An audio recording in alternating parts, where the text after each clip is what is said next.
అరవింద్ గారు అరవింద్ గారు అరవింద్ గారు అంటే వెల్ ప్లాన్డ్.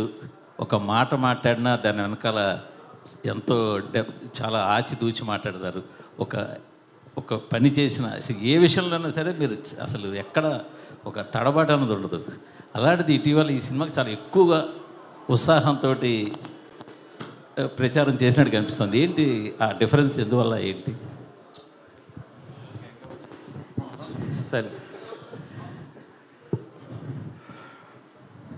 మా వాడు అంటున్నాడు 60 నుంచి నేను కిందకి వెళ్తున్నానంట. ఓకే, అయితే నేను రావాలి కిందకి.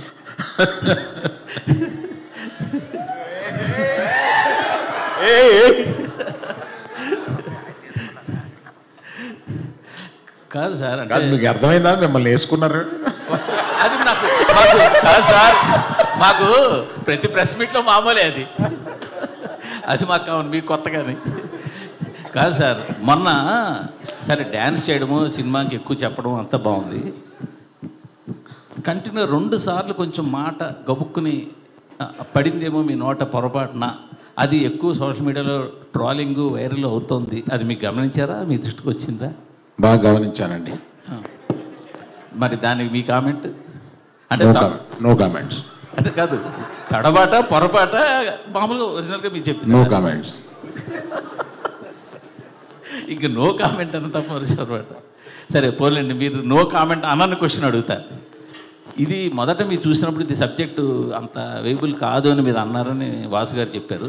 తర్వాత దాన్ని మొత్తం రీఫ్రేమ్ చేసి అంతా రీస్ట్రక్చర్ చేసాక సెట్ అయింది అన్నారు. ఫస్ట్ నేను నేరేషన్ విన్నప్పుడు ఫస్ట్ హాఫ్ అదిరిపోయింది, సెకండ్ హాఫ్ డాక్యుమెంటరీ నేచర్లో ఉంది ఇది. అందుకని ఆ కథ కొని ఒక రైటర్ దర్శకుడికి ఇస్తేనే ఇది పని జరుగుద్ది. అందుకని రైటర్ కమ్ దర్శకుడిని ఎతికి ఈ కథ ఇచ్చి వర్క్ చేసి మనం డెసిషన్ తీసుకుందాం. ఇప్పుడు ఆయన అడిగిన డబ్బులు ఇచ్చేసి ఆ కథ తీసుకోండి.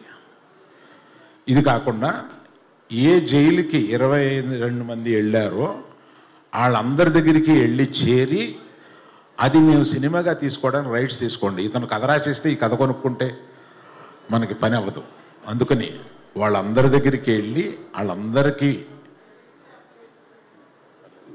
వాళ్ళందరి దగ్గర నుంచి రైట్స్ తీసుకుని వచ్చి ఇప్పుడు అవన్నీ అయిన తర్వాత చందు గారిని రిక్వెస్ట్ చేశాం. ఈ సినిమా టోటల్గా వెళ్ళిన 22 మంది కాకుండా టోటల్గా 30 మంది దగ్గర నుంచి ఈ రైట్స్ తీసుకోవాల్సి వచ్చిందండి. తీసుకున్నాం ఫర్ అవర్ సేఫ్టీ. అది చందు గారు దాన్ని ఏదో నేను తీసుకుని 2 నెలలు చందు గారి దగ్గర ఒక గొప్పతనం ఉంది. ఆయన ఏమీ అర్జెంట్ పడ్డు, తొందరపడ్డు. మనం ఇంకో సినిమా మీద ఇంకో సినిమా చేసేసి ఇంకొక ఇన్ని కోట్లు తీసుకుని బ్యాంకులో అసలు ఆ మైండ్ లేదు ఆయనకి.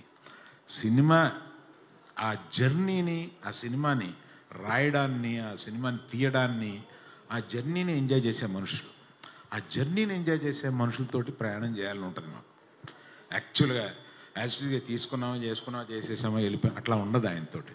అందుకని ఆయన తీసుకుని ఒక 9 నెలల్లో దాని మీద కష్టపడి అప్పుడు దాన్ని ఒక మంచి కథారూపంగా తెలిసారు. బేసిక్ కథ ఎందుకు కొన్నాము అంటే ఇట్స్ ఎ హ్యాపెండ్ ఇన్సిడెంట్. దాన్ని తీసుకుని దాన్ని రూపకల్పన చేస్తే బాగుంటుంది అని అనిపించి తీసుకున్నామండి. మీరు అడిగిన ప్రశ్న ఏంటో మర్చిపోయి